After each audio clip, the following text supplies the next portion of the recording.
Hello, everyone, and welcome back to this week's pregame interview. I am here with head baseball coach Derrion Hardie. Coach and his Trojan squad is scheduled to play at home this week to play a doubleheader on Thursday and Friday against Valley City.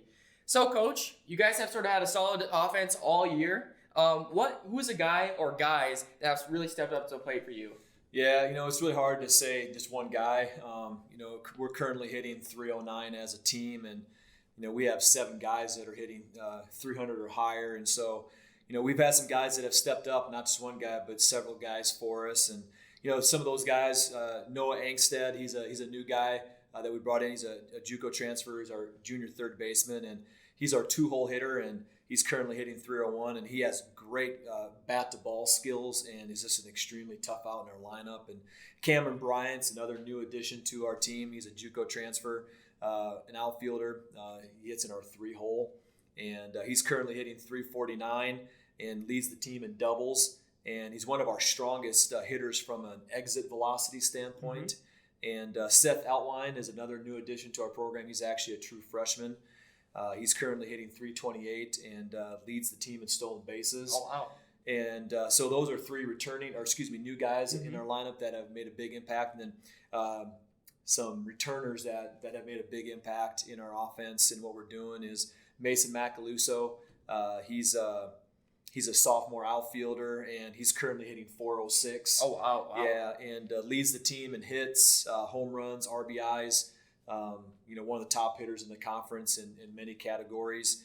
He's been selected the conference player of the week a few times this year as well. And then Walker Halkren, he's a returner, a sophomore outfielder.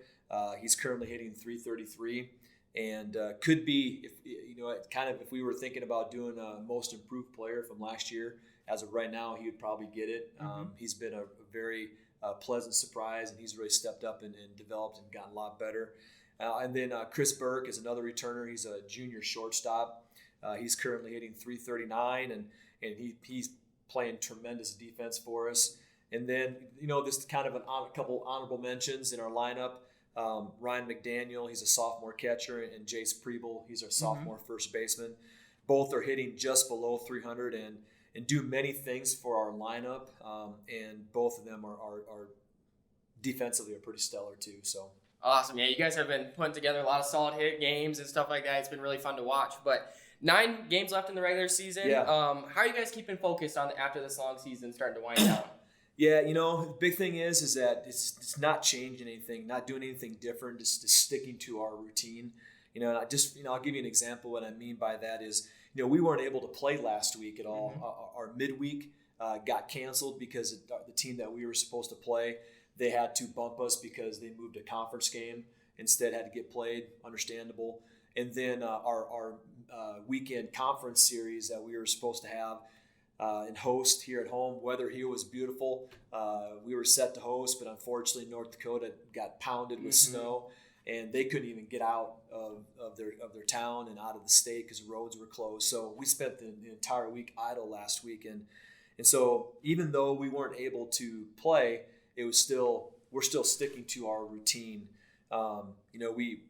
We're sticking with our recovery days that we need to have. We're continuing to do our strength and conditioning training with Coach Vaz and Coach Lowe. We have our weekly team meeting at the beginning of the week to unpack the previous week, and we did that already. Even though we didn't play, we still unpacked what we did in practice and our training, and then we also used that meeting to set the table for this week. So we still did all that, and we, just creating live situations in practice to keep us sharp, and then just getting ready for game day, and that'll be, now tomorrow for us with the Valley City series. And then at that point, it's just a rinse and repeat process for us, just sticking to our routine no matter what. And then last little fun question for you. Who's your favorite MLB team? I have been a lifelong Los Angeles Dodgers guy. Okay. Yeah, so I've loved them for as long as I can remember. I have a picture of me when I was in kindergarten. I'm a Steelers fan too, but I have a picture of me when I was in kindergarten. I have a Dodgers jersey on, and then another picture of a Pittsburgh Steelers Letterman's jacket. But so it wasn't just a bandwagon thing. I've liked them for as long as I can remember, and so Los Angeles Dodgers. So you've had a couple good years behind recently, so you're lucky, huh? Yeah, they're off to a good start so far. Well, thank you so much, Coach. Thursday's games will start at 2 o'clock, and then Friday games will start at noon. Thank you guys for watching for this week's Coach's Update. Go Trojans.